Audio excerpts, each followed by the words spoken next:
The house feels very full of light, and we were worried about the effect of putting an extension on our living room, because obviously that's now further away from the light source.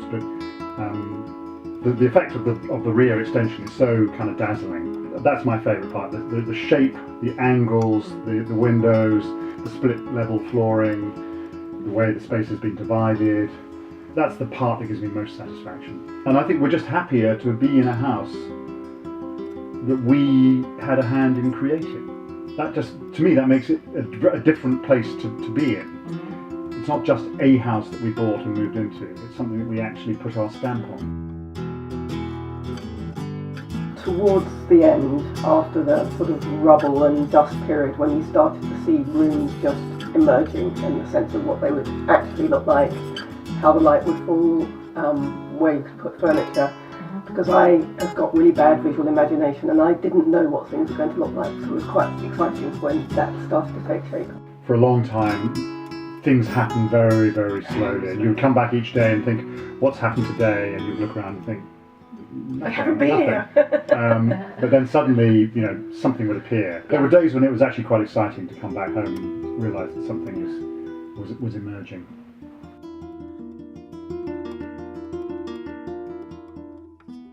One of the things we asked ourselves about was that it seems like a small thing, but the moving of one particular door and the position of the door at the end of the hall was such that you couldn't see through the house. And we moved it about, a foot? And that meant that from the front door you could see all the way through to the back of the house, into that beautiful dining room and out into the garden. And that just transforms, it gives you a sort of sense of space, and the house didn't have that before.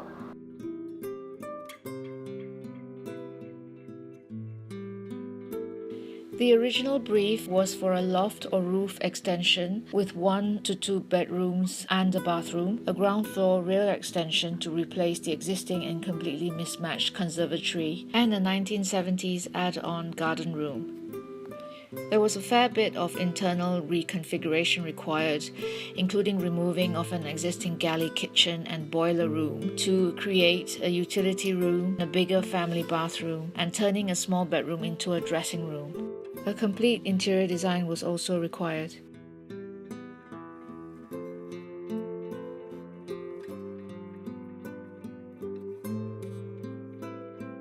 The thing that struck me about this Victorian detached house was that it had been untouched since the early 1970s. The house had great character, boasting some fine original features in the Surrey Gothic villa style. I wanted to run with this theme and respect the original architecture as I found it inspiring. The result of the works is an organic, eclectic, vernacular style that represents the family's own individual tastes, which will continue to evolve.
you.